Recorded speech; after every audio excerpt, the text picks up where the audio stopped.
We were told that it was a one-off tax rise to fix the foundations of the economy. We were told that there would be no more tax rises after this. And yet we find ourselves just a week away from an emergency budget with speculation rife that other taxes may have to rise because the Chancellor will not meet her own new fiscal rules. Some are suggesting that Labour will break another pre-election promise and not unfreeze the income tax thresholds in 2028, but rather extend the freeze to pay down their new debts. This surely cannot be true. The Minister himself gave me his personal assurance in this House that income tax thresholds would be unfrozen from 2028. Not looking you in the eye. I'd like the Minister to reconfirm that promise to me today to end that speculation. Madam Deputy Speaker, this is vital context for members as we consider the amendments today. If more tax rises will be needed, if the original justification for this bill is now void, then why should we stomach their terrible consequences? Why should Labour MPs have to go out and defend this to their constituents? Why should we allow the government to still punish the sectors which the amendments before us seek to protect?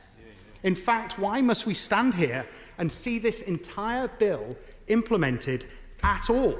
Because one impact that hits every sector of our economy is the impact on jobs.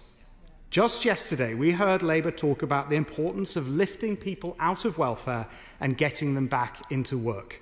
They are right to do that. As Conservatives, we know the dignity of work, the security of a regular paycheck is what lifts us up as a country and lifts families out of poverty. But the tragedy is that this bill has caused so much concern and so much uncertainty that employment is already declining in anticipation of its passage. And the OBR tell us that it will depress workforce participation for years to come.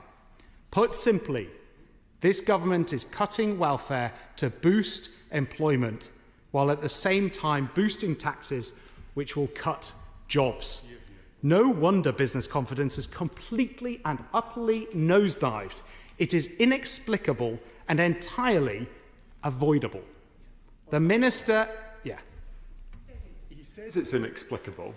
And I think, and I agree, on the face of it, it is. But isn't one possible explanation for the fiscal misadventure on this scale is because of a government whose benches are filled with people who have scarcely any understanding of the real economy, much less what it means to try and start, run and sustain a business? This is right, Madam Deputy Speaker, and it's an important point, because the decisions that are made by this government are having such a profound impact on people in the real economy. And what I would simply say to the British public is that if you are unhappy with the decisions that are being made, you have to change the people who are making them. But the profound impact, as I say, I'm getting, unbelievably, I'm getting heckled on this point. She should get out and talk to the average business person in her constituency. I think she might quieten down quite significantly. The Minister implied that they had no choice. He may still seek to ask me what we would do differently, and others are trying on the opposite benches, implying that there's no other alternative. But he should look at the £70 billion of wasteful spending commitments that I've already listed, the quangos like GB Energy, the payoffs to the unions without any reform or productivity gains, or, as I said before, the billions of pounds that are being surrendered as part of the surrender deal to Mauritius.